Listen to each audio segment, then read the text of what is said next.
Bata pa lang, hinalik na. Yung bunso ng kapatid, nasa tiyan pa lang ng mama niyo, umatay na. Si Susan, nagka-cancer. Gusto ko lang naman po maging masaya. Pakiusap po.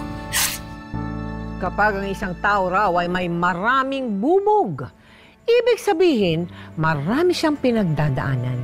Parang basag na baso na durug-durug na ang kanyang puso. Isa na rito ang totoong kwento na ating ilalahad ngayong gabi.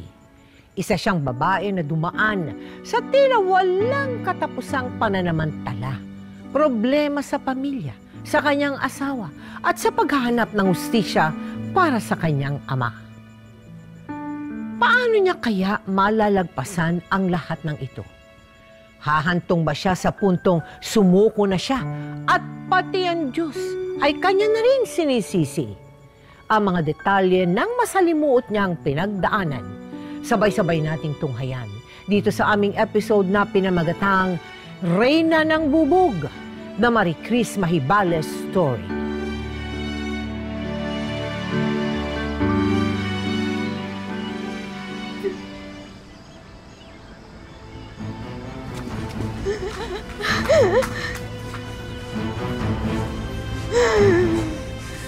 Hayop kang demonyo ka.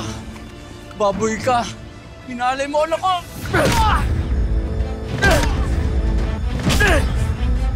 Hinalay mo anak ko.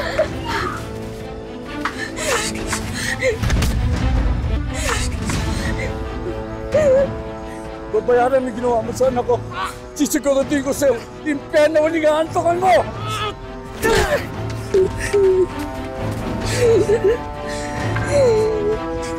Chris! Chris!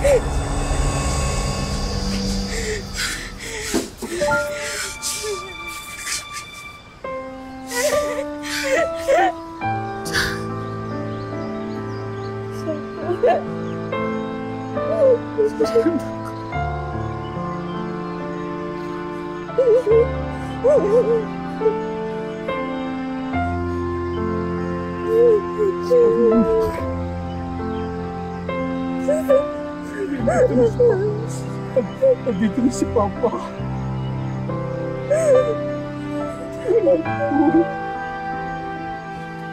Nagpa-areglo ka sa halagang 50,000 ona? Kung akala ko, tutulungan mo kami maipakulong hayop ngayon. Bakit? Manong, ganun din naman. Makakalaya rin si Intoy. Makulong man yun, meron namang padrino doon sa loob ng presuhan. Di makakalabas din siya. E di kunin mo na yung ibibigay na danyos na pera. Makakatulong din kay Marie Chris yun. Una, ginahasa ang anak ko. Alam mo ba kung gaano kasakit sa isang tatay yun? Bata pa si Marie Chris. Nagdadalaga pa lang yung anak ko. Kung pwede nga lang, patink yung hayop na yun. Bago pa siya makarating sa bilanggo, ang gagawin ko. Patawarin mo ko. Pamilya ko rin naman kayo ni Marie Chris eh, kaya naramdaman ko yung galit mo. Ipagpasa Diyos na lang natin ang lahat.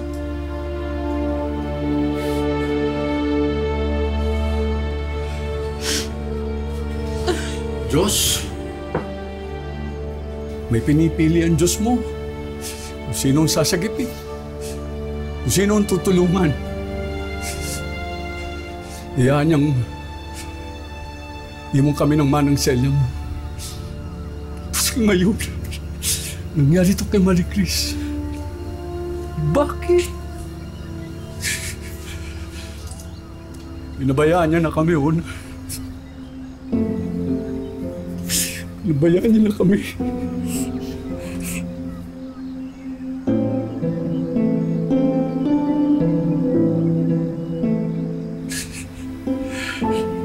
Mula pa noong pagkabata nila, ang pakiramdam ni Henry, hindi siya mahal ng kanyang ama at lagi na lang ang kapatid niyang si Chris ang inaasikaso nito. Lalo na noong naghahasa ito ng isang lalaki hanggang sa... Chris. Kuya, magpapaalam na ako sa'yo. Hindi muna kay Papa. Bakit? Saan ka pupunta? Kahit saan, dun sa lugar na maayos para sa akin. Ayoko na dito, Chris. Walang mangyayari sa buhay ko dito. Saan ka nga pupunta? Iiwan mo na ba kami ni Papa? Basta bahala na.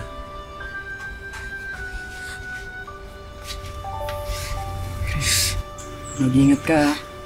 Huwag kang pumayag na may magsamantala sa'yo. Hindi ka iiwan ni Papa.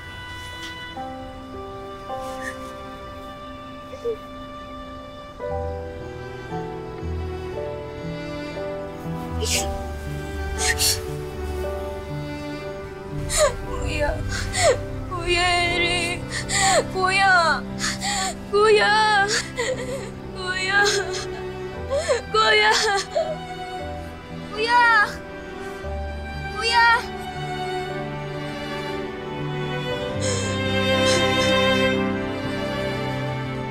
Anong naaalala mong nangyari nung kabataan mo? Paano ka lumaki?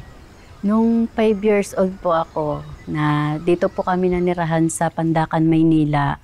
Maganda naman po ang buhay namin nung bata pa po ako. Nag-decide po yung mother ko na mag-resign na lang po yung papa ko. Umuwi na lang daw po kami ng Samar. Ngayon, ano nangyari naman sa'yo nung nandun na kayo sa Samar? Nag-aral naman po ako doon. Yung mama ko po, bumalik na po ng Maynila kasi nagpaalam po siya sa papa ko na babalik na lang daw po ulit siya para magtrabaho. Ngayon pumayag po yung papa ko na magtrabaho po siya dito sa Maynila. As nung nandito na po siya sa Maynila, hindi na po siya sa amin nagparamdam, hindi nagsulat. Nakapagtapos ka? Ano lang po natapos ko, grade 6 lang po. Grade 6? Opo. Ayun po yung nag-graduate ako ng grade 6. Ayun po yung na-rip po ako na nag-graduate po ako ng grade 6, buntis po ako kasi nanganak po ako July. Mahirap man, pilit na kinalimutan ni Chris ang madilim niyang nakaraan. Pati na ang anak na kanyang pinaampon. Wala na rin siyang balita sa kanyang ina. Gayon din sa kanyang kuya Henry na hindi na bumalik sa kanilang probinsya. Buong tapang na hinarap ni Chris ang mga bagong pagsubok sa kanyang buhay bilang isang asawa at ina ng tahanan. Hanggang sa...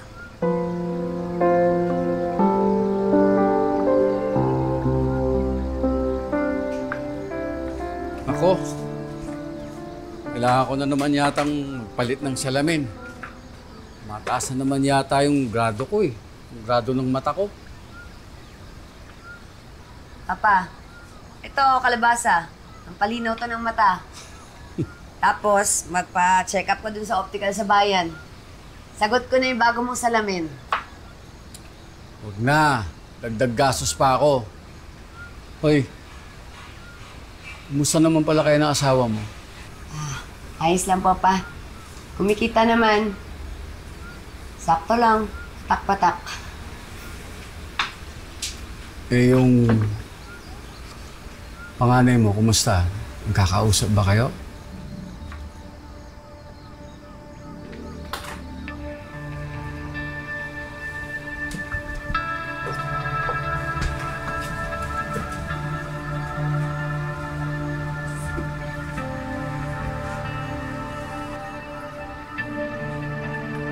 Ayaw mo bang pag-usapan? Chris, nagkakakumusta na yung panganay? Si JJ. Galit pa rin po siya sa akin, pa. Nung huli po kami nakita, puro sumbat yung sinabi sa akin eh. Bakit daw tuluyan ko na siyang pinabayaan? Nakalimutan ko na daw po ba na meron pa ako isang anak? Porket daw po ba ginasa ako ng tatay niya noon. Sabi niya po, siguro mas mabuti na huwag na lang daw po kami mag-usap o makita. Kakalimutan na daw po niya na meron po siyang nanay.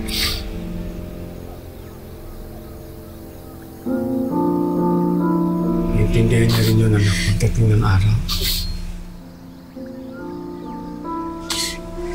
Walang kasalanan ng anak mo sa ginawa ng tatay niya sa'yo.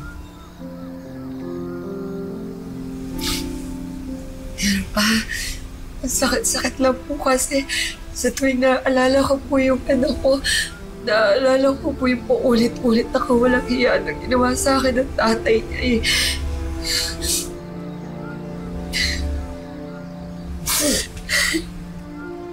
Na, inuulit ko, walang kasalanan ng anak mo. Kailangan ka niya.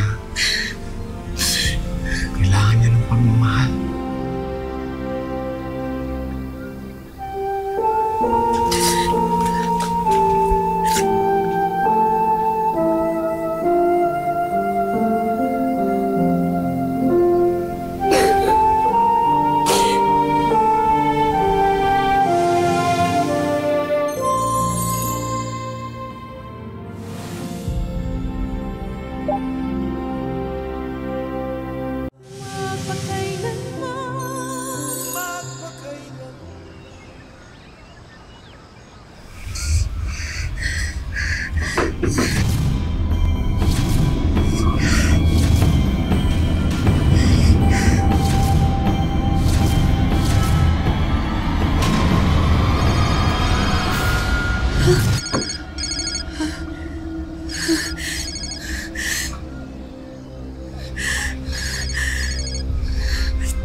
Ate Chris.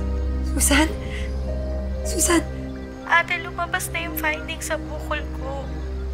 Malignant na daw, ate. Kailangan raw ako operahan para hindi raw kumalat yung cancer sa katawan ko. Ate, mamamatay na yata ako. Ikaw na pong bahala kay Papa. Parang multong bumabalik pa rin sa alaala ni Chris ang bubog mula sa kanyang kabataan. Kasabay pa nito ang mga pagsubok sa kanyang mga kapatid na naging kargo rin nila ng kanyang ama. Daing na naman ang matinding sakit yung kapatid mo. Wala naman akong magawa. Inaasahan kong papautang sa akin para sa operasyon niya. Punada pa yata. Aba, pasensya ka na, wala din po ako may ambaga. Sagad din po kami ni Dodong eh. Nawaan ko yung anak. Nandito lang sana yung Kuya Henry mo eh. Meron sana akong katuwang. Kaso wala na. Nalimutan na tayo. Para sila ng mama mo. Pa, ibala na. Hindi tayo susuko. Hanggang dikit tayo, di ba? Laban lang. Laban lang.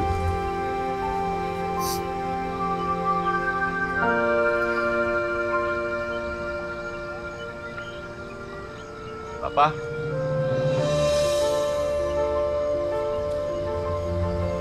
Marie Chris. Kuya? Kuya, Papaalam lang ako sa'yo. saan ka pumunta? Kahit saan, dun sa lugar na maayos para sa akin. Ayoko na dito, Chris.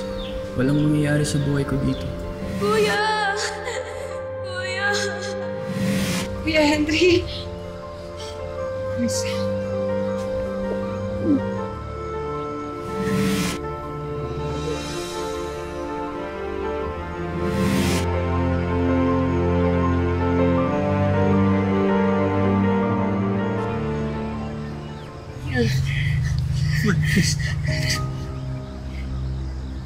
Pa?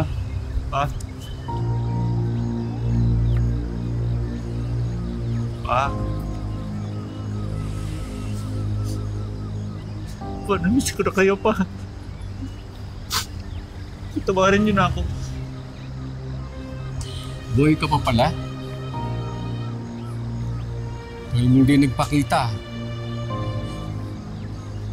Para kang mama mo. Tinangay lang ng hangin. Nilipad ko sa Lupalo. Ano?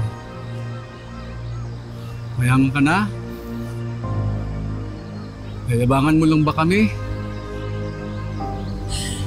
Sana hindi ka na lang nagpakita.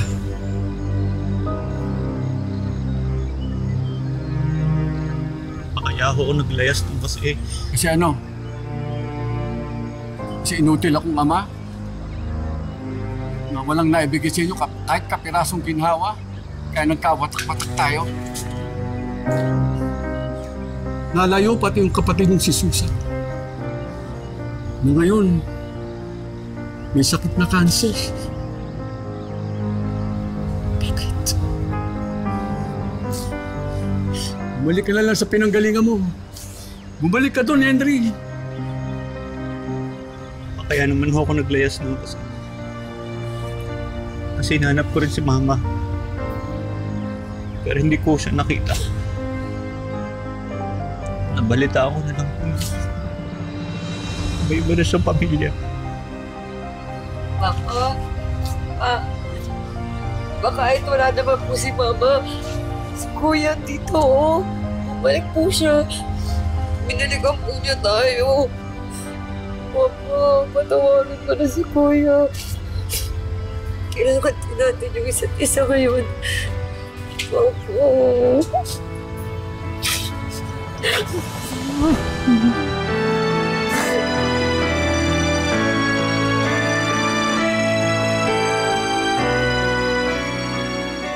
Ano naramdaman mo nung nakita mo ulit ang kuya mo? Masaya po kasi Masaya ha? nakita ko po siya at saka nalaman po namin na ganun po yung mama namin dito na nag-asawa daw po yung mama namin tapos nagkaanak daw po ng 3, iba-iba. Binibenta daw po yung kapatid namin kasi nalulong po siya sa bawal na gamot. Eh, ikaw ba? Nakita mo ulit ang mother mo, ang mama mo? Nakita Hindi mo na ba po. ulit? Mula noong kabataan mo? Opo. Hindi mo na nakita hanggang sa araw na ito? Hindi kayo na nakita? po. Iyon, nung huli nalaman ko na sabi nung kapatid na salvage na daw po yung mama namin. Kasi dati po, yung mga nag-a-addict po dati, sinasalvage po. Marami po kasi dati sa Pandakan. Kuya, dapat pakilala mo ako sa girlfriend mo yan, ha? Siya na ba? Naman, siya na talaga yung pakakasal ako. Nag-iipon lang ako ngayon pero sa 1 taon, magkaroon na ng katayan ng baboy dito! Litsura na! Kasala na! Wow! O basta yung anak ko si Pepe, tapos siya yung abay. Gusto mo pati ikaw usama eh. Dead na dead ka talaga dyan sa girlfriend mo, ha? Main tayo. Hindi lang dead na dead. Baka ako pa ma-dead pag hindi kami nagkatuluyan. O, kumain ka na nga siya, kuya. Ha? Pa? Ano nangyari? Wala na ang kapatid niyo. Patay na si Susan.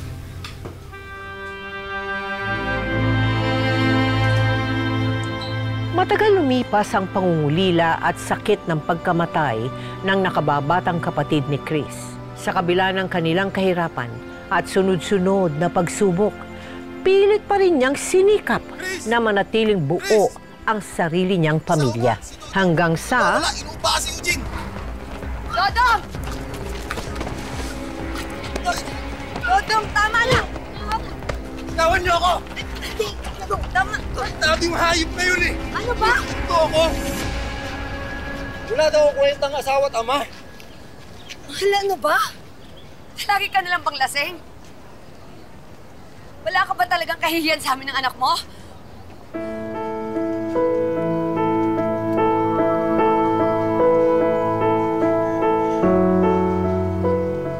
Di na ba titigil yung kababarkada at kaya inom yung asawa mo? Ha? Ito yun na lang totopakin eh. May gustong awayin. Imbis na yung perang pinangiinom niya, iuwi sa pamilya, isang beso niya lang napupunta. Eh, ano ba yung si Dodong? Baka naman sinasaktan ka ni Dodong tuwing nakakainom, ha? Hindi mo lang sinasabi sa amin. Ano, Chris? Sinasaktan ka ba niya? Ano bang klaseng lalaki si Dodong? Kung kailan lumalaki yung 2 anak ninyo, tsaka pa nagtatarantado? Ha?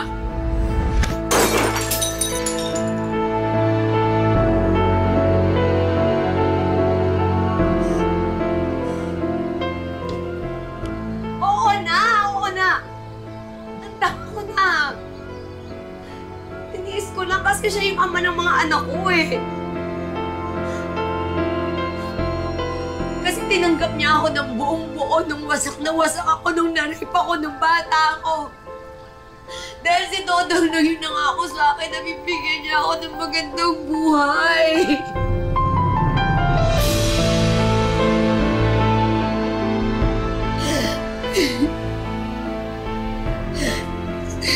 Salam naman yung mangarap ko eh. Gusto ko lang naman mabuo ako kahit ang dami-dami ng bubog sa buhay ko. Ayoko na. Ayoko na.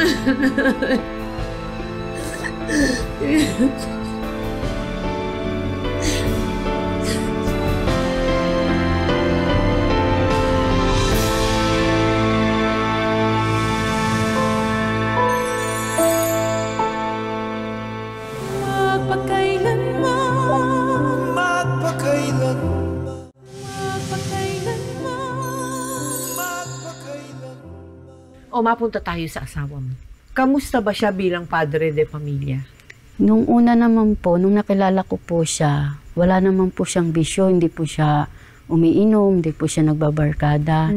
Kaya nagustuhan ko po siya kasi mabait naman nung una po. Tapos nung nagkaanak po kami ng isa, babae po yung anak namin. Siyempre may mga na kumpare, kumare. Doon na po lumabas yung ugali niya na nag-iinom na po siya tapos nagbabarkada. Tapos pag sinasaway ko po siya na huwag ka nang uminom kasi lasing ka na, hindi po siya nakikinig sa akin. Sinasabi niya, hindi pa ako lasing, kaya ko pa naman. Sabi niya po sa akin. Kaya nung nag-decide po kami na umuwi po ng probinsya kasi akala ko po magbabago na po siya. Pagdating po sa probinsya yun, nag-aaway pa rin po kami, hindi po kami nagkakasundo. Kasi umiinom pa rin? Hindi na po siya umiinom. Nag-aaway kami sa mga bagay na sa financially po kasi nasanay po siya dito sa Makati. Nung nagpe-pedicab driver po siya, na araw-araw po siya may kita. Tsaka malakas pa po dati yung pedicab. Kaya araw-araw kami may kita. Tapos yung anak po namin na isa, kung ano po yung gusto niya, nabibigay po. Opo, nabibilhan. Nung umuwi po kami ng probinsya, kasi doon, wala na po siyang kita. Yung koprahan doon, 6 na buwan, bago siya magkakapera. Parang uminit na yung ulo niya na hindi nabibigay yung gusto ng anak niya sa pagkain o kung ano po yung gusto. Kaya nag-desisyon po ako na iwanan po siya.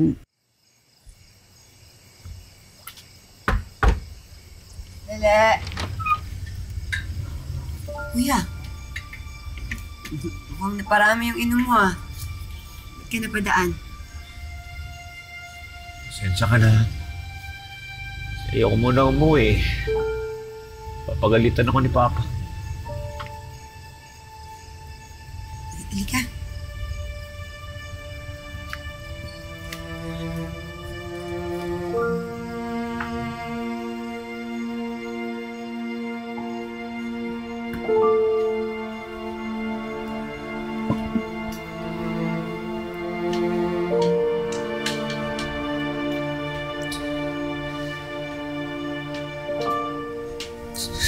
Gusto ko na bumigay.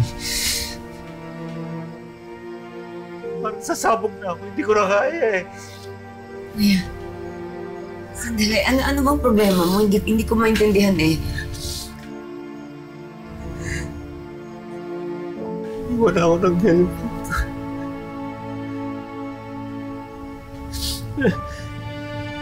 Ayaw na daw niya sa akin. Siguro sawa na siya sa relasyon namin. Siguro meron na siyang iba. Hindi ko alam. Bigla na lang ayaw niya sa akin. Di ba sinabi ko sa'yo sa yung pakakasalan ko? Mahal na mahal ko siya. Mahal na mahal ko siya sa'yo. Sabi ko siya lang eh. Labis na dinamdam ng kuya ni Chris ang pag-iwan sa kanya ng kanyang nobya.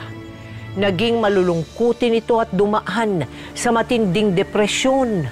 Hanggang sa... Hindi anak. Naghahanap sa'yo ang kaibigan mo, taga Maynila daw. Henry! Henry, ba't ba nakalak to? Henry! Henry!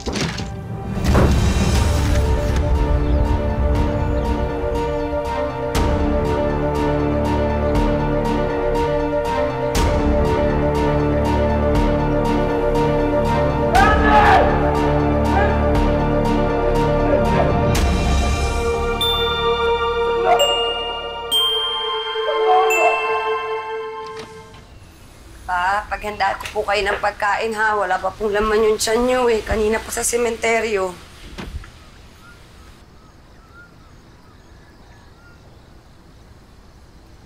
Ah?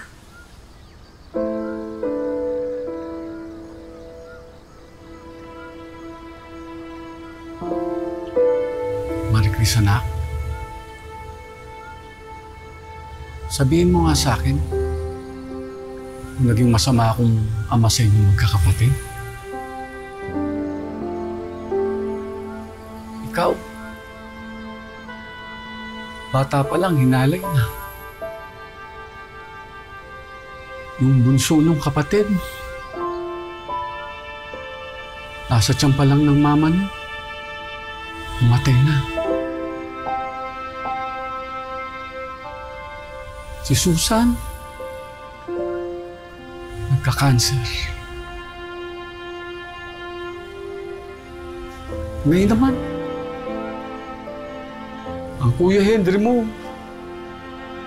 nagpakamatay. Ang nangyayari sa inyong magkakapatid, parang sumpa sa akin. Nung iniwan tayo ng mama niyo,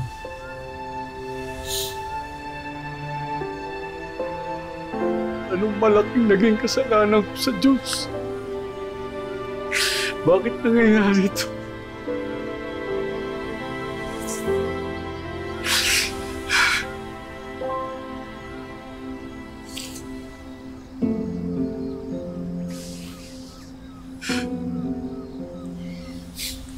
Papa,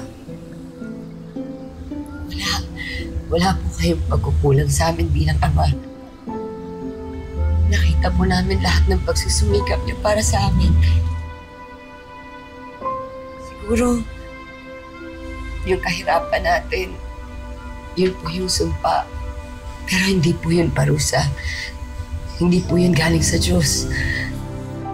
Papa, mahal na mahal kita. Huwag ka mawawala sa akin, ha? Huwag ikaw.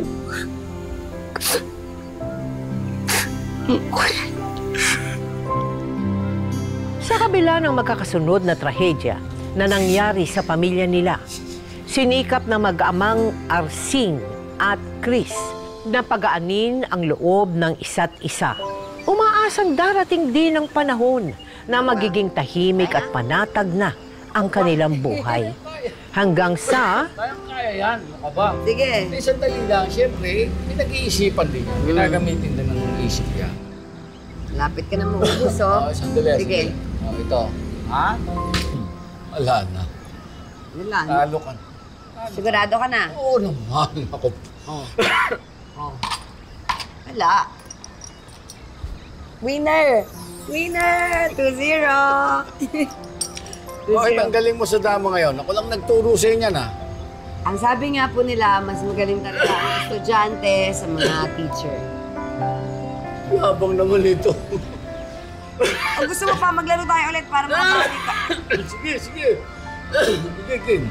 Okay ka lang? Oo na, okay lang. Ano, isang araw ka pa inuulit? Hindi, okay lang. Ano, takot ka na ba? Hindi. Siya alala po ako sa inyo eh. Hindi, kaya yan. JJ! Ay, ang bata ang totoo. Hello, Chris. Yung anak mo, pinaglakan ako ng pinto. Oo, ayaw ka talaga ko usapin eh. Chang, hayaan mo na po. Naiintindihan ko naman siya eh. Hayaan na lang po natin. Sasaan ba't maiintindihan ka rin niya? Huwag kang mag-alala ha, ako nang bahala sa anak mo dito. Kumusta na sa papa mo ha? Pagaling siya kamo. O sige na, ingat kayo. Salamat po.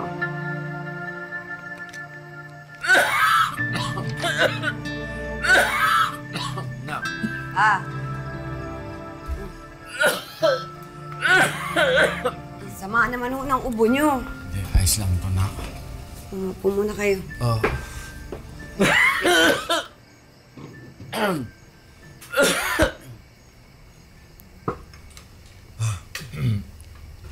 Ibali sa Makalawa, pupunta tayo Maynila. Sige, Nak. May patayan dun sa Tumana kagabi. Si Amay Encio may sumaksak daw.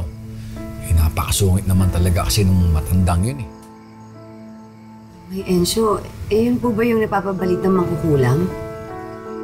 Sino po kayang gumawa nun? Hindi pa natutukoy eh. Niimbisigaan pa. Malamang may mga naalgabyado.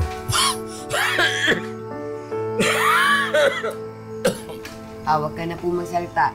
Nahihirapan ka na. Tubig ka.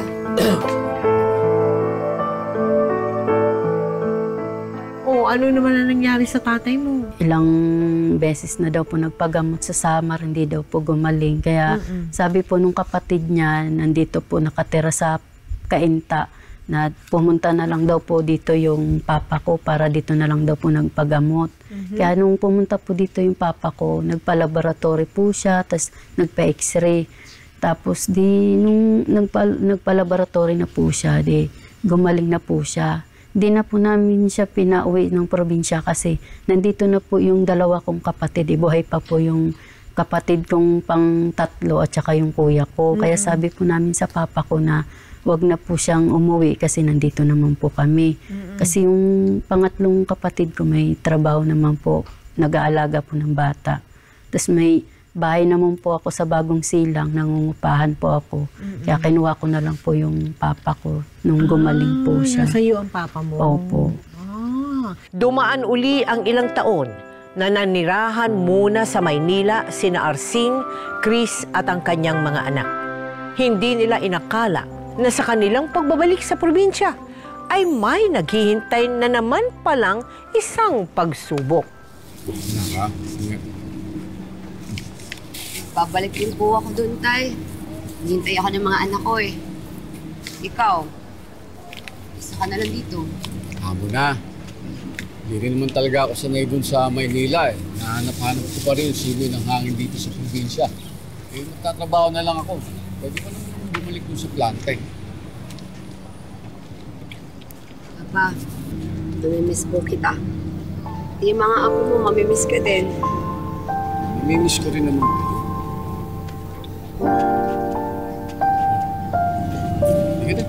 Sa inyo, Mirante. Gusto sa inyo siya. Sandali lang ho. Bakit? Uy, ano to? Ba't niyo ko pinupusasa? May warrant to pares ka sa salang pagpatay kay Nemesio Pitilla. Ano? Bakit ako? Ano magpatay? Wala akong kinalaman dyan. Tsaka matagal na nangyari yun at matagal na rin ako wala dito. Hindi ako sasama sa inyo. Sandali lang ho. Sumama na po kayo. Sa presinto na kayo magpaliwanag. Ikaw ay may karapatang manahimik at magsawalang kibo. Ano man sabihin mo ay pwedeng maging laban o pabor sa'yo. May karapatang kang kukuha ng sarili mong abogado. At kung wala kang kakayahan, bibigyan ka ng gobyerno ng mga abogadong magtatanggol sa'yo. Naintindihan mo ba? Sandali, wala na yan. Sandali lang ho. Huwag niyo po tuloy. Manang pulis, matagal na po yung kasong yan. Bakit po ngayon lang? Sandali. Pinagkakamali po kayo. Manang pulis, sandali lang. Wala pong kasalanan ng papa ko. Sandali po sandali lang. Mamang pulis, wala pong pinapunta yung papa ko. Parang mama niyo. Papa. Mamang pulis, wala po. Papa.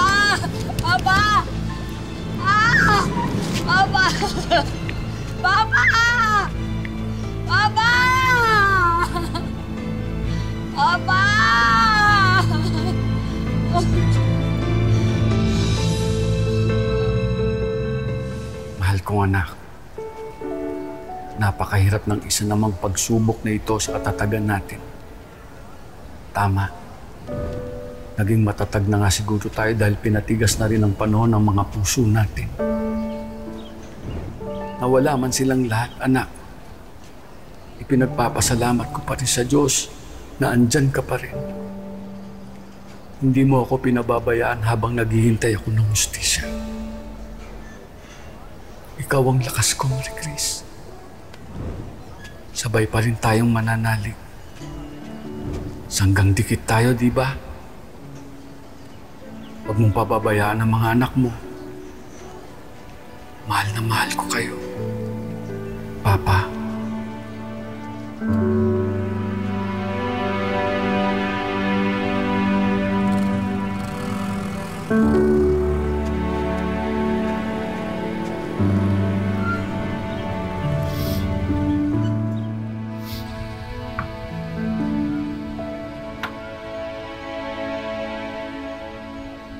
Sabi na ni tatay, namimili ka lang daw ng tutulungan mo.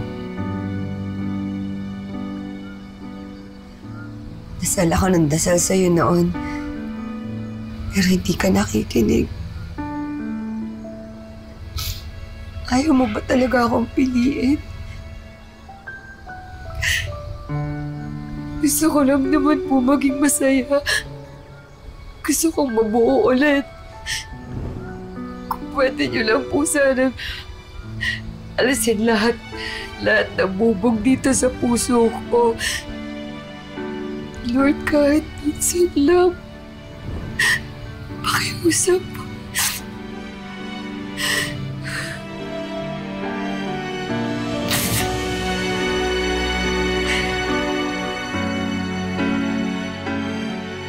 Ano yung mga aral, pinakamabigat, yung dinadala mong aral dyan sa mga pinagdaanan mo sa buhay mo?